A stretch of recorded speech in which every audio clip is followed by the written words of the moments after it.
ബലാത്സംഗ കേസിൽ മുൻകൂർ ജാമ്യത്തിൽ നിൽക്കുന്ന ഒരു തെമ്മാടിക്കാണ് നിങ്ങൾ സംസ്ഥാന അവാർഡ് കൊടുത്തത്.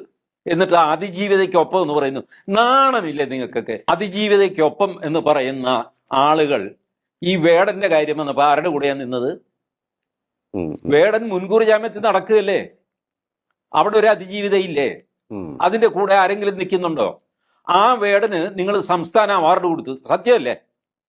സിനിമാ പാട്ടിനുള്ള അവാർഡ് നിങ്ങൾ കൊടുത്തത് ഈ ബലാത്സംഗ കേസിൽ മുൻകൂർ ജാമ്യത്തിൽ നിൽക്കുന്ന ഒരു തെമ്മാടിക്കാണ് നിങ്ങൾ സംസ്ഥാന അവാർഡ് കൊടുത്തത്.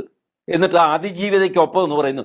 നാണമില്ലേ നിങ്ങൾക്കൊക്കെ? ഇന്ന് മുഖ്യമന്ത്രി വന്നിട്ട് അങ്ങേരും അതിജീവിതയ്ക്കൊപ്പം. എന്ത് തേങ്ങ? ഈ വേടന്റെ കാര്യത്തിലെ അതിജീവിതയ്ക്ക് വേണ്ടി ആരും സംസാരിക്കാത്തത് എന്താ? ഒരു മനുഷ്യനില്ല. എന്തൊരു കാപട്യമാണ് കേരളത്തിൽ നടക്കുന്നത്. ഇപ്പൊ ഈ അതിജീവിതയ്ക്കൊപ്പം പ്രസംഗിക്കുന്നവരെ കൊണ്ട് മനുഷ്യന് വഴി നടക്കാൻ മേല. അതും ഒരു അതിജീവിതയല്ലേ, സിനിമാ നടിയല്ലെന്നല്ലേ ഉള്ളൂ.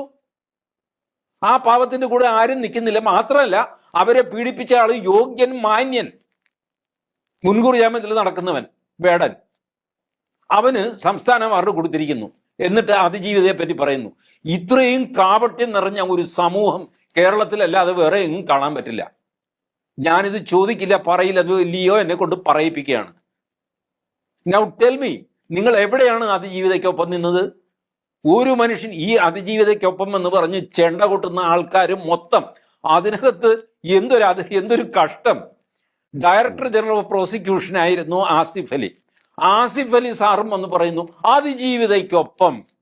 എന്ത് വേടന്റെ കാര്യത്തിൽ ആസിഫ് അലി സാറിന് നാക്കില്ലാത്തത്?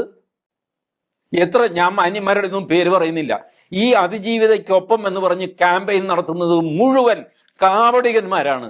അല്ലെങ്കിൽ ഈ വേടന്റെ കാര്യം വന്നപ്പോൾ ഇവർ ശബ്ദം ഉയർത്തണമായിരുന്നു. എവിടെ പോയി ഇവരുടെയൊക്കെ ശബ്ദം?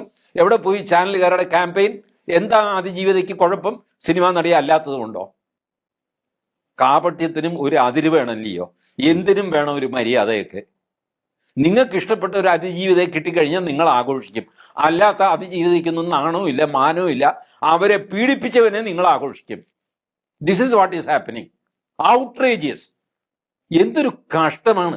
എങ്ങോട്ടാണ് ഈ സമൂഹത്തെ കൊണ്ടുപോകുന്നത്? കുറെ മാന്യന്മാർ കൂടിയിട്ട് TV ചാനൽ നിങ്ങളുടെ കയ്യിലുണ്ടെന്ന് വിചാരിച്ചിട്ട് നിങ്ങളുടെ സൗകര്യം പോലെ അതിജീവിതയെ ആക്കാം, അല്ലെങ്കിൽ നിങ്ങൾക്ക് വേട്ടക്കാരൻ്റെ കൂടെ കൂടും. മഹാ കഷ്ടമാണ് ഇതൊക്കെ. ആരും ചലഞ്ച് ചെയ്തില്ല.